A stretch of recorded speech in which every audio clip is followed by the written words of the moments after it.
En la Unión Soviética de los años 30, el silencio era una forma de supervivencia. Las calles parecían tranquilas, pero detrás de cada ventana había miedo. El Estado observaba, escuchaba y juzgaba. Nadie estaba a salvo, y mucho menos quienes eran señalados como enemigos. Era una época marcada por la desconfianza absoluta.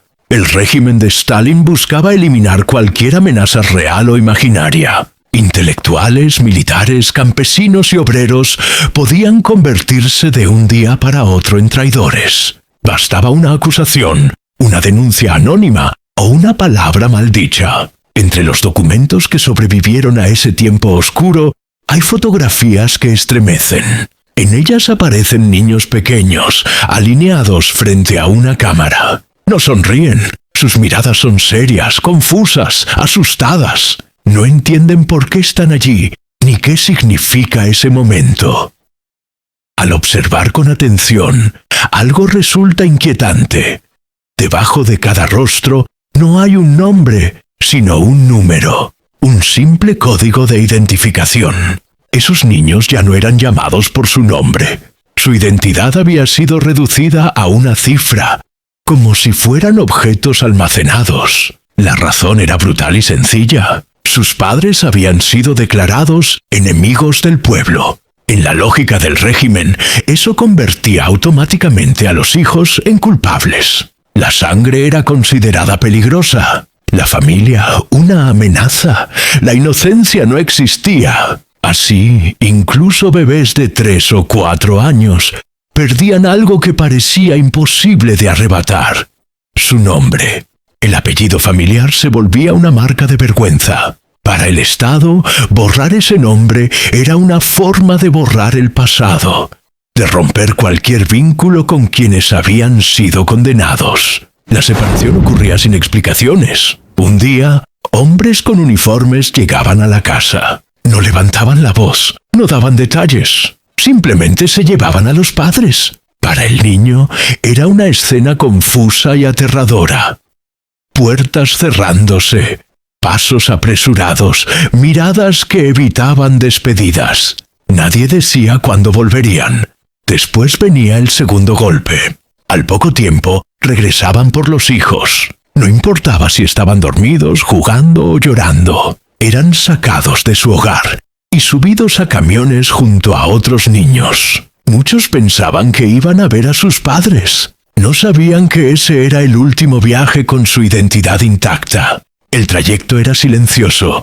Algunos niños preguntaban, otros lloraban sin consuelo. Los más pequeños solo sentían el miedo ajeno. Al llegar, veían edificios grandes, fríos, vigilados. No parecían hogares, no parecían escuelas. Eran los llamados orfanatos especiales. El nombre era una mentira cuidadosamente elegida. No eran lugares para cuidar huérfanos, sino instituciones creadas para borrar el pasado. Allí, los niños eran registrados, clasificados y despojados de cualquier rastro familiar. El primer acto oficial era cambiarles el nombre.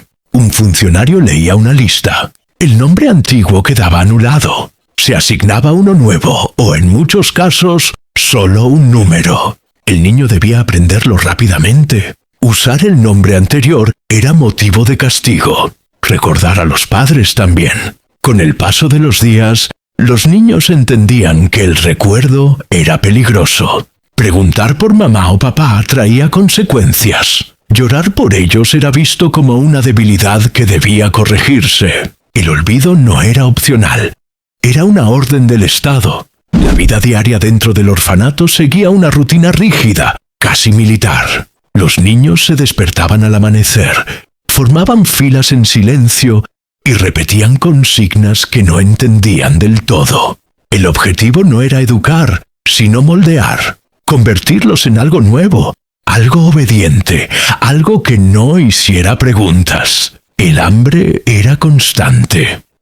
Las raciones eran escasas y de mala calidad. Muchos niños aprendieron rápidamente a comer despacio para engañar al estómago. Otros escondían migajas bajo la ropa, como si fueran tesoros.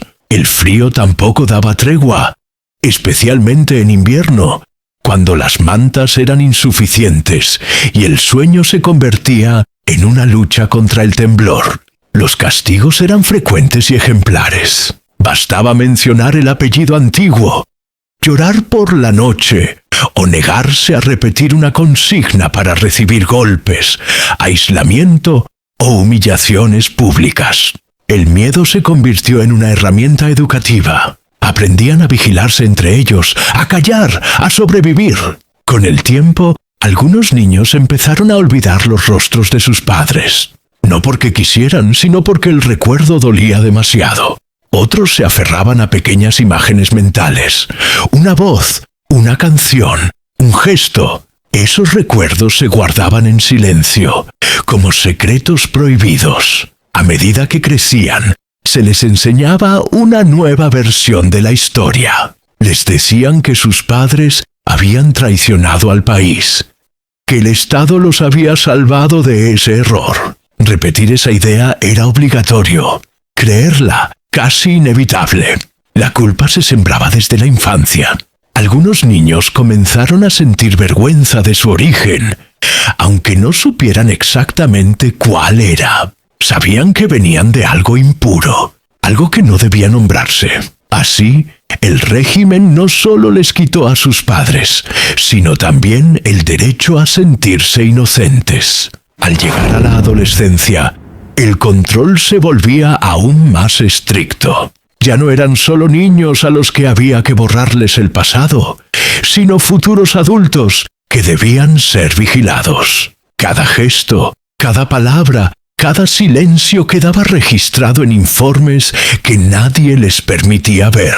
Algunos destacaban en los estudios o en el trabajo manual, esperando que el esfuerzo les abriera una puerta. Pero el origen siempre pesaba más que el mérito. Podían ser disciplinados, inteligentes, obedientes, y aún así seguir siendo hijos de enemigos. Una etiqueta invisible que nunca se desprendía del todo.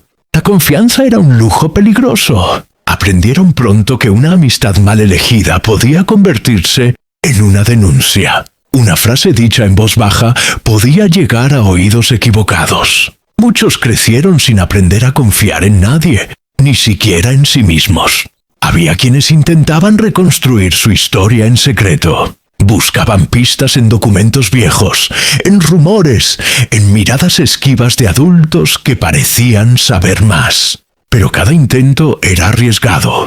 Preguntar demasiado podía traer consecuencias graves. Otros eligieron olvidar por completo. Aceptaron el nuevo nombre, la nueva vida, la versión oficial. No porque fuera verdadera, sino porque era la única forma de sobrevivir sin dolor constante. Olvidar se convirtió en un acto de autoprotección. Cuando finalmente salían del orfanato, no salían libres. El mundo exterior estaba lleno de límites invisibles. Universidades cerradas, trabajos negados, sospechas permanentes. Habían crecido, pero el castigo seguía acompañándolos. Algunos lograron formar familias propias, pero incluso entonces el pasado seguía presente. Muchos ocultaron su historia a sus hijos, temiendo que la culpa heredada volviera a repetirse. El silencio se convirtió en herencia, transmitida de generación en generación. Otros no pudieron escapar del miedo. Cada golpe en la puerta despertaba recuerdos de la infancia. Cada figura de autoridad evocaba los uniformes que una vez les arrebataron todo. Vivían en alerta constante, incluso en tiempos de aparente paz. Con los años, el régimen comenzó a cambiar, pero las cicatrices permanecieron. La rehabilitación oficial llegó tarde para muchos. Algunos recibieron documentos que declaraban inocentes a sus familias. Papeles fríos que no devolvían nombres ni infancias perdidas. Quienes intentaron reencontrar su origen descubrieron verdades devastadoras. Listas de ejecuciones, fosas comunes, expedientes incompletos. Saber quiénes habían sido sus padres no siempre trajo consuelo. A veces solo confirmó el horror. Aún así, hubo quienes transformaron el dolor en memoria. Escribieron, testimoniaron, hablaron cuando finalmente fue posible. No para vengarse, sino para que el olvido no volviera a imponerse como ley. Poco a poco, estas voces revelaron que el castigo no terminó con las purgas. Sus efectos se extendieron durante décadas, moldeando vidas marcadas por la pérdida, el miedo y la identidad robada. Con el colapso de la Unión Soviética, muchos archivos secretos comenzaron a abrirse. Nombres ocultos durante décadas salieron a la luz. Pero para muchos ya era demasiado tarde. Los niños sin nombre se habían convertido en ancianos cargando preguntas que nadie pudo responder a tiempo. Algunos regresaron a los pueblos donde nacieron. Encontraron casas ocupadas por extraños, cementerios sin lápidas, vecinos que fingían no recordar. El pasado seguía siendo un tema peligroso, incluso cuando el régimen ya no existía. Otros nunca intentaron buscar. Habían aprendido desde pequeños que recordar era castigado. Para ellos, el olvido no fue impuesto. Fue una estrategia de supervivencia que se volvió permanente.